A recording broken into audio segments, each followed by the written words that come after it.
tady stát, nebo mám za tebou jít? Mám ztratit vše, co jsme spolu mohli mít? Proč nevážím si toho, co jsem s tebou měl? Ty jsi byla přesně to, co jsem vždycky chtěl. Bylo nám spolu krásně, byli jsme skvělej pár, ale já jsem asi nechápal, láska je krásnej dar.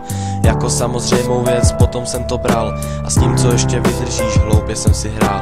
Láska není jistota, je jako ranní rosa.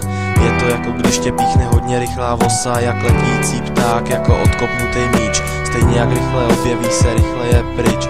Vaš si vždycky jenom toho, co opravdu máš, a aby to bylo ještě hezčí, o to se snaž. Chraň si to, co je krásný, co je pro tebe víc. Když budeš dělat hlouposti, nezbyde ti nic.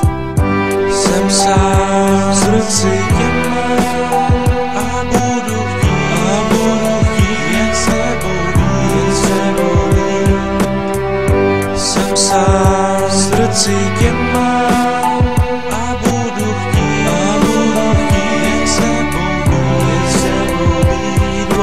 Je to jako krajina, která se ztrácí v mlze. Je to jako poselství, které odchází v slze. 2 slova miluji tě, to je jenom fráze, která z tvých úst přivádí mě do extáze. Ale jsou to jenom slova, jenom pár písmen. V duchu si přeju, aby nebyl to jen sen. Těhle pár slov musíš dokázat srdcem. Když tohle vypustíš, můžeš být jen dobrým hercem. Tyhle 2 slova, to je víc než vše.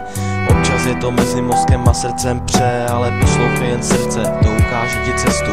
Ukáže ti cestu k tomu nejhezčímu místu. To když máš někoho rád, tak je to přece všude. Hlavně, že tam tvoje láska vždycky s tebou bude. A když tam je, nechtějí ji ztratit, taky by se k tobě nikdy nemusela vrátit.